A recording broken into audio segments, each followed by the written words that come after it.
तुम्हाला माहिती आहे का, ज्या दिवशी घरामध्ये नॉन-व्हेज बनवायचं नसेल ना, त्याच दिवशी नॉन-व्हेज खायची चव होते. पण जर नॉन-व्हेज भेटणार नसेल आणि त्याऐवजी अशी वड्यांची भाजी भेटली, तीही मस्त गरमागरम भाकरीसोबत चुरून खायला, तर नक्कीच तुम्ही नॉन-व्हेज विसरून जाल. इतकी जबरदस्त बनते. पण त्याआधी रेसिपी व्हिडिओ सेव्ह आणि शेअर करून ठेवा. सर्वात आधी बाउलमध्ये मूग डाळ, तूर डाळ, उडीद डाळ आणि मसूर डाळ घ्यायची. सर्व डाळी स्वच्छ पाण्याने धुवून घ्यायच्या. पाणी घालून 5 ते 6 तास भिजवून घ्यायचे. भिजवलेली डाळ मिक्सरच्या भांड्यामध्ये काढायची. त्यामध्ये लसूण, हिरवी मिरची आणि आलं काढायचं. डाळ मिक्सरला फिरून वाटून घ्यायची. वाटलेल्या डाळीमध्ये हळद आणि मीठ घालायचं. डाळ छान अशी फेटून घ्यायची.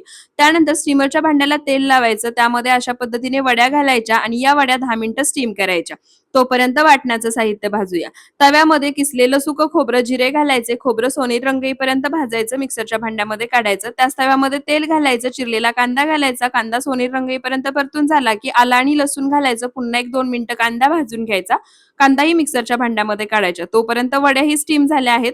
त्यानंतर भाजलेल्या साहित्यात कोथिंबीर घालायची आणि वाटण तयार करून घ्यायचं. गॅसवर कढई गरम करायला ठेवली आहे. त्यामध्ये तेल घालायचं, तयार वाटण घालायचं. वाटणाचा कच्चेपणा जाईपर्यंत परतून घेतलं की पावडर मसाले घालायचे, थोडंसं पाणी घालायचं आणि मसाल्याला तेल सुटेपर्यंत परतायचं.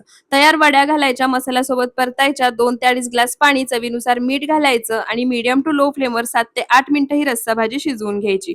परफेक्ट अशी वड्यांची भाजी तयार झाली आहे. एकदा नक्की बनवून पहा.